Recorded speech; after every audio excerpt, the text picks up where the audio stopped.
खास पैनल हमारे साथ चर्चा के लिए जुड़ा हुआ है, जिनसे आप सभी का तारुफ करा दें। हमारे साथ जुड़े हुए हैं राज शर्मा जी को, जो कि कांग्रेस पार्टी के प्रवक्ता हैं, आरजू खान आरजेडी के प्रवक्ता हैं, मयंक मौली बीजेपी के प्रवक्ता और डॉक्टर के त्रिपाठी जी जो कि जेडीयू के प्रवक्ता हैं। आप चारों का बहुत स्वागत करती हूँ हिंदी खबर में। शुरुआत आरजू खान जी मैं आप ही के साथ करूंगी। सर, हो क्या रहा है बिहार में? क्या इस बार का विधानसभा चुनाव क्या लड़ाई को गाली को ही लेकर लड़ा जाएगा? सवाल ये है कि ये गाली को सेंटिमेंट जज्बात से जोड़ने की कोशिश कौन कर रहा है। इनकी जहनियत पे तो मुझे हंसी आ रही है कि क्या आप 20 सालों से एनडीए समर्थित सरकार है, आप शासन सत्ता में हैं, आपको अपने काम नहीं गिनाने आते हैं, आप एडिटेड वीडियो चला के उसका राजनीतिक लाभ लेना चाहते हैं। इसलिए मैं कहता हूं कि मुझे इनकी जहनियत पे हंसी आ रही है। इनको कुछ नहीं मिलता है, सिर्फ बिहार के इलेक्शन में आदरणीय नरेंद्र मोदी जी हो या फिर कोई और हो, उनकी मां को घसीट के लाया जाता है जानबूझ के। तो सर, उसमें वो कहां से राजनीतिक घसीट जो के है लाए? पहले शुरुआत तो आप लोगों की नहीं की ना। वोटर अधिकार यात्रा में गाली दी गई, फिर उसके बाद बिहार अधिकार यात्रा तेजस्वी यादव के नेतृत्व में निकाली जा रही थी। गाली आप लोगों की पार्टी के कार्यकर्ता दे रहे हैं, फिर आप बोल रहे हैं कि दूसरी पार्टी घसीट रही है। अब आप मैं लोग सियासतदान है, बखूबी आप भली भांति जानते हैं राजनीति कैसे होती है, मुद्दों को मैं कैसे कहता हाथ में हूं लेना है और कैसे उसको बहुत बड़ा बनाना ही आप बखूबी जानते हैं। तो निश्चित तौर पर वही अभी सत्ता पक्ष कर रहा ऋतु भंडारी जी, हम है। ऐसे लोग नहीं हैं, हमारा संस्कार ऐसा नहीं है कि जो देश के प्रधानमंत्री जिस तरीके से दूसरे के माँ बहन को गाली दे रहे थे ना, हम भी दें। हम कहते हैं कि जो लड़का पकड़ा गया, रात में डिटेन कर लिया गया था, हम्म। उसको आप सामने क्यों नहीं लाते? आप उसको फांसी पे चढ़ा दीजिए ना, हमने आपको रोका है क्या? लेकिन उसको छिपा के बार बार इस गाली कांड को लेके आप सामने आते हैं। जब उसने उस लड़के को रात में डिटेन कर लिया गया था और आप सुबह में क्या करते हैं?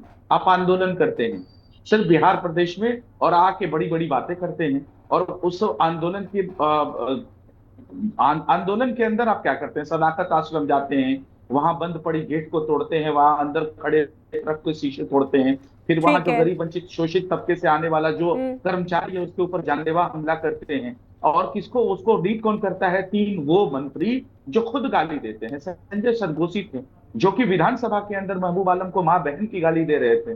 वो सम्राट चौधरी आज इनको विधवा विलाप कर रहे हैं, जो खुद कहते हैं कि मैं तो गाली देके स्थापित हो गया हूं। वो प्रदेश अध्यक्ष भारतीय जनता पार्टी के जो कहते हैं मैं पूरी डिक्शनरी हूं, अगर एक दो निकलूंगा तो फिर ये लोग भाग जाएंगे। वो अब एडिटेड वीडियो का सहारा लेते हैं, किसी को मां को सहारा लेकर आते हैं, चुनाव में हमसे लड़ना चाहते हैं। क्या उनके पास मुद्दे खत्म हो गई हैं? क्या उनके पास मुद्दे नहीं है? बिहार अधिकार यात्रा से ये पूरी तरह से परेशान है, घबराए हुए हैं, हताश है, निराश है।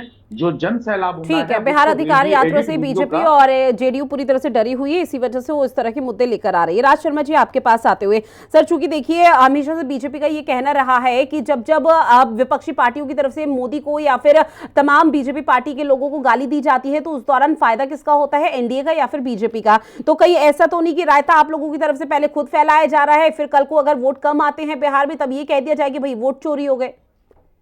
नहीं, देखिए, पहली बात तो मैं कहता हूँ किसी को भी किसी के लिए गाली देने का अधिकार नहीं है। हम्म। और गाली देना हमारे देश की संस्कृति नहीं है। लेकिन ये शुरुआत कहाँ से हुई, इसके रूट में जाना है, जड़ में जाना है इसके। इस बात को बीजेपी के प्रवक्ता बैठे हैं, मयंक भाई अच्छी तरह जानते होंगे।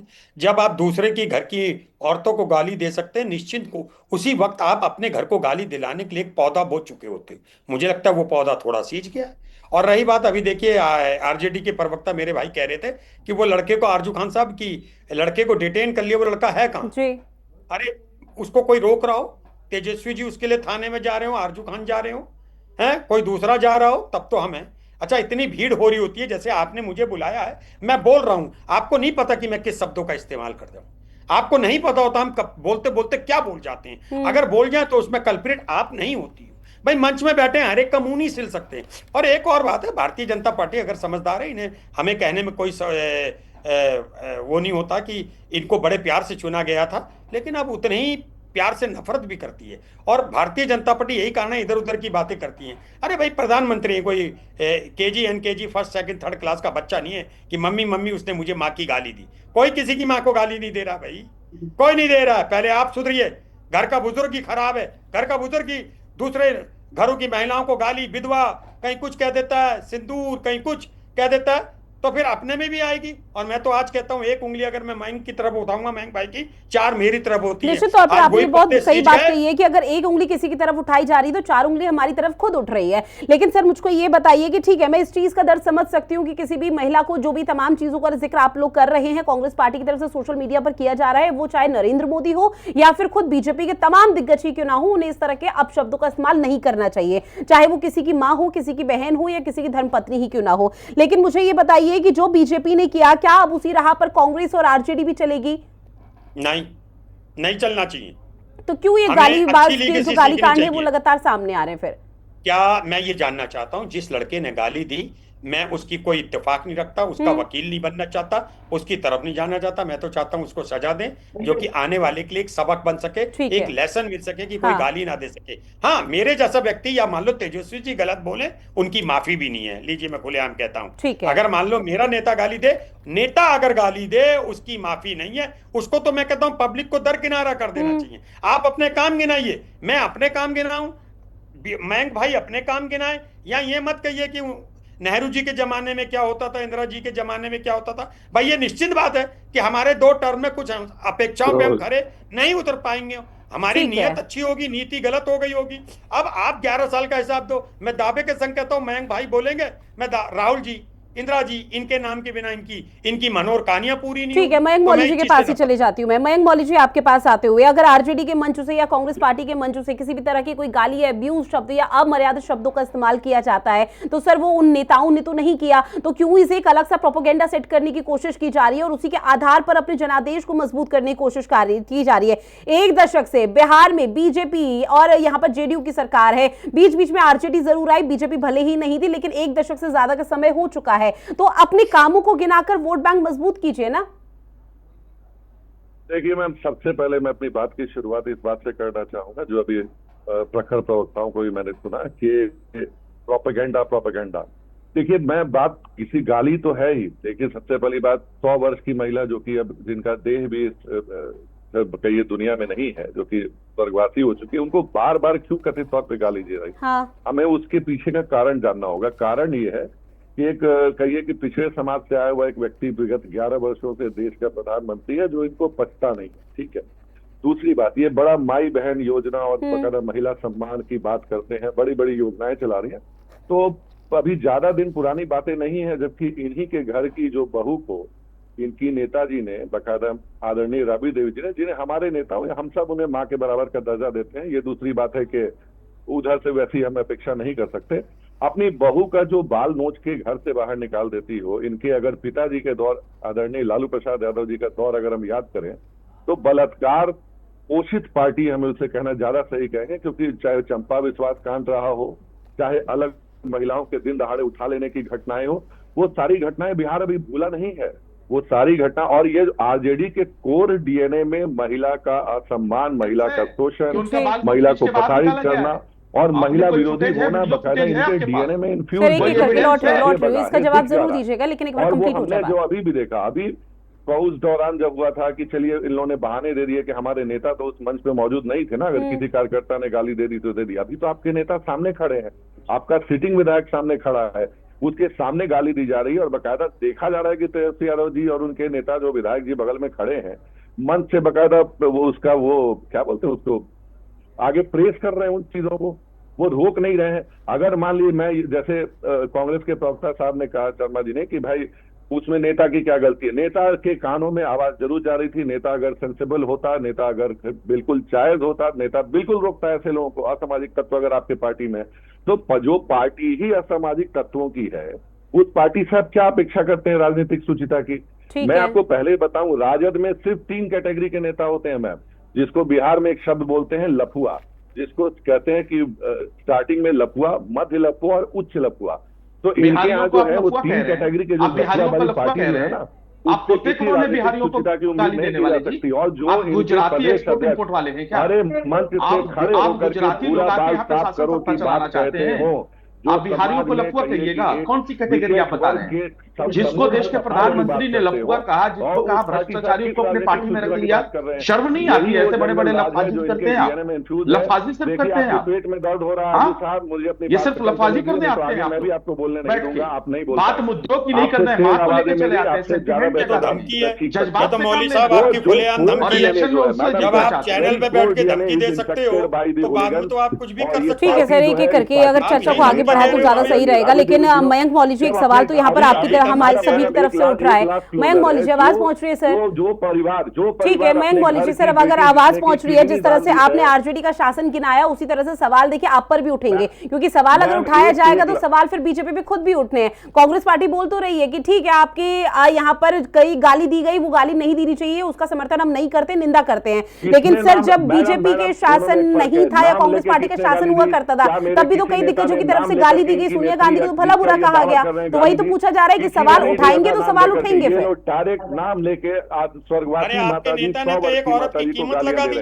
ये 50 किसी ने करोड़ नाम की लेकर के गर्लफ्रेंड गाली कहा नहीं दी जाता है। थी, ये डायरेक्ट अपनी नेम माँ करके गाली बेटियों देते को, हैं। नेम एंड माँ फेम वाली बेटियों बात को हो रही 50 करोड़ की है। ये गर्लफ्रेंड अपने कहा जाता है। कार्यकर्ताओं को अंदर तक बकायदा अरे भारतीय उनके जनता DNA तक पार्टी का पहुंचाना बेशर्मी चाहते से हो कि चोली वेरी दामन का माइंडसेट साथ को है, फॉलो और कर आप रहे हैं डिबेट कि भी तुम वैसे ही चारों तुम्हें आगे करते चुनाव में हैं। क्या यहाँ बिहारियों को ठीक है लफंगा त्रिपाठी जी, बोलते हैं। आपके पास आते हुए सर बिहार जेडीयू का इस पूरे में मामले को लेकर क्या कुछ कहना है? बिहारियों को लफंगा बोलते हैं, शर्म नहीं आती? ऋतु जी, जिसको देश के ऋतु जी प्रधानमंत्री ने देखिए, भ्रष्टाचारी एक बिहार का बलात्कारी इतिहास जो है पार्टी का कैबिनेट मंत्री उसमें बनाया, जाना चाहिए अपने कि पार्टी का जो है आरजेडी उसको की जो डिप्टी उपज सीएम हुई बनाया। है उस जिसको इतिहास देश से के हुई। खुद प्रधानमंत्री ने उसका कहा कि इतिहास मेरे अगर बजट खंगालिए के पीछे है, तो बिहार उसके में बाद आप हमको अपहरण प्रवचन है, देने आते हैं। लूट माँ को है, लेके आइएगा, बहन को भ्रष्टाचार लेके है, आइएगा, इलेक्शन अत्याचार जीतिएगा, है, महिलाओं का सेंटिमेंट अत्याचार बढ़िया, है। 20 सालों के काम और की आज बात मैं एक करिए आपकी ना, चर्चा करना पलायन चाहता प्रोग्राम पे हूँ बात करिए ना। कि वहां एक थाने के पहले जब लालू का राज था तो थाने के पहले अगर इसके बाद कोई जा रहा है तो थाने पे इसकी सूचना दे दीजिए, बोर्ड बड़े बड़े लगे थे। ये बिहार था। और बिहार में जब उनके घर पे कोई शादी होती थी तो जितने भी बड़े बड़े कार बेचने वाले के घर पे चोरी हो जाया करती, उनके बड़े बड़े उसके गोडाउन में सरकारी चुरा दी। ये बिहार का इतिहास रहा है। सुन लीजिए। और इसके पहले आप देखिए, कि जब आपका चारा घोटाला हुआ है, चारा घोटाला कि हम ही लोगों ने किया, हम ही लोगों ने उसका जो है थाने में रिपोर्ट FIR हमारी पार्टी के लोगों ने लिखाया, और उसके बाद उसको जेल की सजा भी हुई। और उसके बाद आपने देखा नौकरी के बदले लैंड स्कैम हुआ। तो इस पार्टी से कोई उम्मीद करना जनता के लिए तो बड़ा मुश्किल सवाल है। जो उनके ऊपर चस्पा हुआ है उसको हटाने में भी तेजस्वी यादव को बड़ा वक्त लगा। और जिस मंच से ये माननीय प्रधानमंत्री के माता जी को गाली दिया है या प्रधानमंत्री माता को अभद्र भाषा का प्रयोग किया गया है, ये तो बहुत बड़े माननीय जब नरेंद्र मोदी गुजरात के मुख्यमंत्री थे तो क्या कौन सा तमगा दिया गया था? ये कांग्रेस के हमारे राज शर्मा जी बड़े वरिष्ठ पत्रकार हैं और जाने माने हैं। मौत का सौदागर किसने कहा? AICC में आकर के चाय बेचने का दावत किसने दिया था? ये सारे काम आपने किया है। लेकिन आज जो सबसे बड़ी बात हिंदुस्तान के सामने है कि एक बैकवर्ड का व्यक्ति जो पिछड़े समाज से आता है, जो पिछड़े समाज से आता है कि 11 वर्ष में देश के इकोनॉमी को, देश के विकास को, देश की प्रगति को इतने आगे कर दिया है कि इनकी जमीन खिसक गई है बिहार में।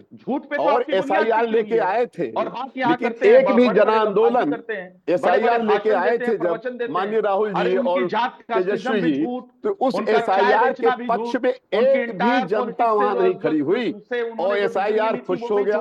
अभी कहा हाइड्रोजन बम खुश हो गया, अभी कहेंगे एटम बम, अभी कहेंगे जंजी कह देंगे। अरे भाई, जंजी का फैसला तो कर दिया दिल्ली यूनिवर्सिटी में।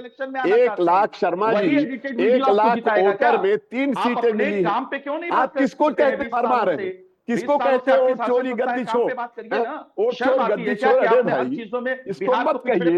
वहां कौन सी शर्मा जी आप बताओ, आपके चार प्रेसिडेंट मंत्रियों को वाइस खदेड़ा प्रेसिडेंट गया के है चुनाव में उससे। किसने चोरी चार कर ली वोट मंत्रियों को की? खदेड़ खदेड़ दिल्ली के यूनिवर्सिटी बिहार की की चोरी जनता किसने कर ली? हुआ कहते हैं ना, 18,000 जवाब वोटों कर से रही जीता थी। हुआ है, उसमें बताइए बचौल से आप लेके क्यों ऐसी भाषा का प्रयोग करते हैं? बहुत अच्छी लगी आपकी शर्मा जी मुझे बात कि कभी भी कोई नेता, यही कांग्रेस में गलती हुई है, अगर कांग्रेस में आपका टोका कार्यालय जाता बिहार का आदमी तो आज ये दशा ना तो उसकी आपको होती, उसको किले के हमारे रूप में कांग्रेस की दशा देना पड़ होती। रहा है। और क्योंकि देश आपने में सिर्फ जब तक लफाजी की है, विपक्ष मजबूत सिर्फ नहीं होगा शब्दों की शर्मा जी, लफाजी की तब है। तक देश का और आप लोकतंत्र लफाजी अधूरा करके है। ही और उसमें तेजस्वी का दोष उसकी नहीं है। चोरी करके तेजस्वी में तो हमेशा एक बना हुआ वहां सोने का चम्मच लेके पैदा हुआ, और बातें जनता करते भूल बड़ी बड़ी जाएगी। आप। या फिर अपने कामों को सुनाना चाहिए, बताना चाहिए। वहां पर आप लोग गाली कांड के वीडियो पोस्ट कर रहे हैं, निश्चित तौर पर गाली दी है, उसकी निंदा होनी चाहिए, उस पर कार्रवाई होनी चाहिए जिस कार्यकर्ता की तरफ से, जिस भी पार्टी की तरफ से गाली दी गई है। लेकिन इस तरह के वीडियो पोस्ट करके क्या दिखाने की कोशिश, क्योंकि एक तरफ से तो ये भी कहा जा रहा है ना कि जो गाली देगा अब उसको जनता अपने आप मजा सिखाएगी, यानी कि अब जो आधी आबादी है वो आने वाले समय में उस पार्टी को नुकसान करेगी। तो कहीं ना कहीं वोट बैंक की तो मजबूत किया जा रहा है ना सर। ये तो आप लोगों ने एक सुनहरा मौका बना लिया हर राजनीतिक पार्टी ने। बिल्कुल करेंगे। ये किससे सवाल है? के त्रिपाठी जी। देखिए वहां की जनता ने, मैं आपको ऋतु जी बता रहा हूं कि लगभग 20 वर्षों के वहां का जनादेश हमारे साथ है।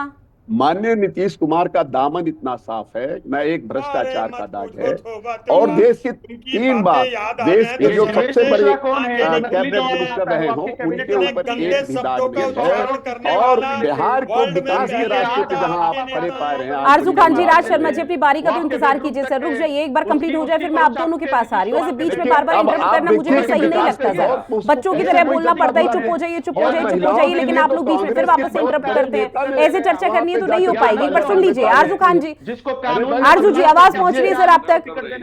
देखिए, आप पार्लियामेंट में इनकी तारीफ कर गई माननीय नीतीश कुमार की पंचायती मंत्री जो थे, उन्होंने कहा था कि देश में अगर कोई काम कर रहा मुख्यमंत्री तो माननीय नीतीश कुमार। महिलाओं को सर देखिए, महिलाओं के प्रति नीतीश कुमार की विचारधारा को तो मत ही रखिए। अगर उसी सदन का या पार्लियामेंट का मैं जिक्र करूं तो नीतीश कुमार की तरफ से पिछले कुछ सालों में किस तरह के स्टेटमेंट सामने आए वो सब जानते हैं, और महिलाओं के प्रति कितना सम्मान है वो भी सब जानते हैं। ठीक है आरजू खान जी, अब अपनी बात रखिए। जनता हमको चुनाव जिताएगी। अगर ये बताइए, अगर ये झूठ का सहारा नहीं लेंगे, अगर झूठ से अगर इनका साथ, चोली दामन का साथ नहीं रहेगा तो ये सत्ता में आ पाएंगे? इनके मंत्री, कैबिनेट के मंत्री खदेड़े जा रहे हैं। जिस बिहार के लोगों से आपने बड़े बड़े वादे किए थे ना, वो सब जुमले हो गए। आज श्रवण कुमार से लेके हेल्थ मिनिस्टर मंगल पांडे से लेके बचौल से लेके ये सारे लोग अपनी जान बचा के भाग रहे हैं, क्योंकि आपने जनता के किसी भी काम पे जमीन पर नहीं उतारा है। और आपको मुबारक हो, आप हर सूचकांक में बिहार प्रदेश के या फिर भारत सरकार के डेटा में पिछड़ेपन में नंबर 1 है। और यही वजह है कि आज आपका पूरा कार्यालय को बिहार प्रदेश का एक आम आदमी घेर रहा है, और आपको सुरक्षा देनी पड़ रही है। अपने कार्यालय को जो है ना किला में आपने तब्दील कर दिया है। इतना प्रशासन लगाया है इस वजह से, क्योंकि ये आपका झूठ है। और ये जीवेश मिश्रा कौन है? ये जीवेश मिश्रा कौन है जो नकली दवा बनाता है, लोगों के जान से शर्म आती है क्या? वो आपका कैबिनेट का मंत्री कैसे है? वो 100 सर एक एक करके प्लीज अपनी बात रखिए। बातें बड़ी बड़ी फांसी करते हैं। माँ को लेके आइएगा, एडिटेड वीडियो चलाइएगा, लोगों के जज्बात से जोड़िएगा। नकली चाय वाला, नकली कस्टिज्म वाला और नकली जो है जाली प्रमाण। आरजू खान जी, आपके पास क्या इस बात का प्रमाण है कि वो एडिटेड वीडियो है? आरजू खान जी, प्रमाण है? आरजेडी के पास क्या इस बात का प्रमाण है कि जो वीडियो यहाँ पर बिहार बीजेपी की तरफ से अपलोड किया गया है वो एडिटेड वीडियो है? उसकी तो जंगल जेल की सलाखों के पीछे थी ना, तो सारे। आरजू खान जी, आपको सुनाई दे रहा है या नहीं? आरजू खान जी, वरना मैं बाकी मेहमानों के पास जाऊँ। ऋतु जी, बिहार की जनता जी फिर से बोले एक बार। आरजू खान जी, आपने चूंकि जिक्र किया कि वीडियो एडिटेड है, वो आप लोगों के पास प्रमाण है या फिर आरजेडी के पास प्रमाण है, इस बात का प्रूफ है कोई कि वो एडिटेड वीडियो है जो बिहार बीजेपी की तरफ से अपलोड किया गया अपनी साइट पर? ये प्रूफ करना सरकार का काम है, वो प्रूफ करवाइए। क्योंकि सर देखिए, हर कैमरे का एंगल अलग अलग होता है, आप भी बखूबी जानते हैं। आरजेडी के प्रमुख यहाँ पर तेजस्वी यादव की तरफ से कहा गया कि मैंने सारा संबोधन अपलोड किया है, उसमें एक भी गाली नहीं है, लेकिन जिस कैमरे से ये वायरल हो रहा है वीडियो, उसका एंगल कुछ और था। तो ऐसे में साउंड कहाँ से कहाँ जा रहा है ये बखूबी आप समझते हैं। राज शर्मा जी, आपके पास आते हुए अपनी बात रखिएगा, और पीसीआर प्लीज बाकी सबको ऑडियो म्यूट कर दीजिएगा। राज शर्मा जी, ये सब चुप गया। त्रिपाठी जी, आप भी बिल्कुल ध्यान से सुनिए। मैं एक बात कहना चाहता हूँ, ये बताओ त्रिपाठी जी, आप यार वो कह रहे थे क्या है वो सुशासन बाबू, उनकी क्या थे वो शब्द क्या थे? अरे कुछ तो लज्जा करो, नहीं करोगे। और मैं ऋतु जी एक बात कहना चाहता हूं, गाली किसी को भी गाली का समर्थन नहीं करना चाहिए। और मैं एक और नकारात्मक चीज जितना दिखाओगे उतनी फैलेगी। इसलिए त्रिपाठी जी आप भी समझ जाए, और मयंक मौली साहब आप भी, और मयंक मौली साहब आपकी एक बात मुझे अकर गई, मेरे देश का प्रधानमंत्री पिछड़ी जाति का, और आप ही के प्रवक्ता जब मैं कहता हूं पंडित तो कहते हैं जात बिरादरी फैला रहे हो, शर्म नहीं आ रही? लानत है अगर मेरा देश का प्रधानमंत्री अपनी जात बताता हो। मैं तो समझा सिर्फ मेरे देश का प्रधानमंत्री है, मुझे क्या बताया, आज पता चल गया कि वो पिछड़ी जाति का है, ब्राह्मण ठाकुरों का नहीं है ना? गलत बात बोलते हैं आप लोग। मैं पंडित बोलूं तो मेरे पीछे पड़ जाओगे। त्रिपाठी जी होशियार हो जाओ, याद रखना आपके नोनिया। ठीक है सर, देखिए सीधे तौर पर यही सार निकल रहा है इस चर्चा का, इस डिबेट का, कि आने वाले समय में अगर बिहार में विधानसभा चुनाव के लिए जो चुनावी मुद्दे होंगे उसमें सबसे बड़ा गाली कांड होगा। एक तरफ से गाली दी जाएगी, दूसरे को उसको सोशल मीडिया पर प्रचार किया जाएगा। लेकिन कांग्रेस पार्टी से भी मेरा ये आग्रह है कि जिस तरह से 50 करोड़ की गर्लफ्रेंड, ये तमाम चीजों का आप लोग जिक्र करते हैं कि बीजेपी लगातार सोनिया गांधी को गाली देती हुई नजर आई है, इस तरह के शब्दों को आप लोगों को भी अवॉइड करना चाहिए, क्योंकि एक तरह से आप लोग भी प्रचार कर रहे हैं और वोट बैंक को मजबूत कर रहे हैं, और यह हर राजनीतिक पार्टी को समझना चाहिए। बहरहाल समय की कमी है, आप सभी मेहमान हमारे साथ जुड़े, इस महत्वपूर्ण विषय पर चर्चा की है, उसके लिए आप सभी का बहुत शुक्रिया।